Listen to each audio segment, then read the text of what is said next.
Arthrix presents a minimally invasive bunion correction to correct mild to moderate bunion deformities.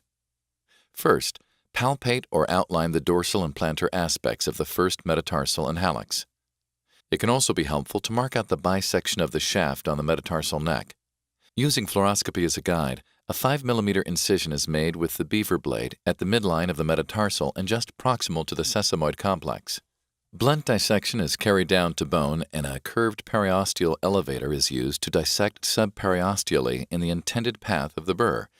It is important to make sure the extensor tendon and soft tissue structures remain dorsal to the periosteal elevator. The 2 mm by 19 mm burr is introduced proximally to the sesamoid complex, midline at the metatarsal, and advanced to puncture both the medial and lateral cortex of the metatarsal.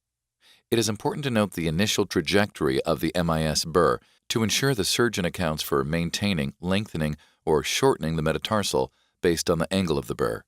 At this point, the dorsal and plantar aspects of the transverse cut are completed with the burr by rotating the handle first plantar, then dorsal to complete the osteotomy. Upon completion of the osteotomy, the hallux is rotated under fluoroscopy via supination and pronation to confirm the osteotomy is complete. Next, a 2 mm double-tipped guide wire is placed antegrade through the incision towards the distal aspect of the toe in an extraperiosteal fashion. The pin should exit the skin midline and medial to the distal phalanx.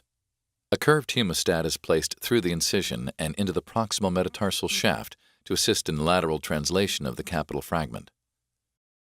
When the surgeon is satisfied with the translation and rotation of the sesamoid complex, while holding simultaneous abduction of the hallux, the guide wire is advanced midline through the medullary canal until it is abutting the proximal aspect of the metatarsal near the TMT joint. This will help maintain the lateral and rotational translation of the capital fragment. At this stage, the hemostat can be removed if desired. The capital fragment can be supinated manually via the hallux to correct the sesamoid position further. Finally, in preparation for final fixation, 2 parallel 1.1 guide wires are placed midline from the base of the metatarsal shaft. It is critical to ensure the most proximal wire is inserted in a bicortical fashion prior to entering the capital fragment. This enhances the overall construct stability.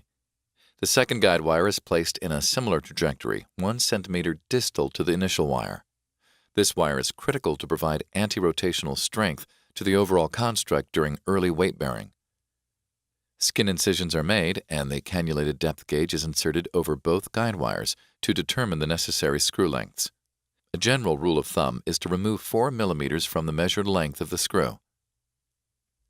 Next, the cannulated drill is inserted over the proximal guide wire, ensuring that the drill is advanced along the entire length of the wire and into the capital fragment. Leaving the wire in place, the appropriate length 4.0 compression FT screw is inserted over the wire. Finally, the process of drilling and implanting the second screw is repeated to complete fixation of the metatarsal osteotomy.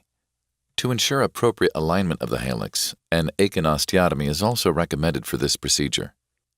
Initially, a 5 mm incision is made midline on the hallux in line with the intended starting point of the osteotomy. After blunt dissection is carried down to the bone, the periosteal elevator is utilized to create a dorsal and plantar working space for the burr. The 2 mm by 13 mm burr is introduced midline, aiming for distal medial to proximal lateral in order to create a medial wedge osteotomy. Rotate the burr handle plantar and then dorsal to create a transverse cut in the bone while maintaining the lateral cortex to act as a hinge. Gentle manipulation is applied to reduce and compress the osteotomy. Next, place a 0.86 mm guide wire across the osteotomy from distal lateral to proximal medial. An incision is made with the beaver blade and the wire is measured. Drill over the wire with the cannulated drill, and finally insert the 2.5 compression FT screw to complete the construct. Finally, if necessary, the redundant bone shelf can be removed utilizing a 2.9 mm wedge burr. The incisions are closed, a compressive bandage can be applied, and the construct is complete.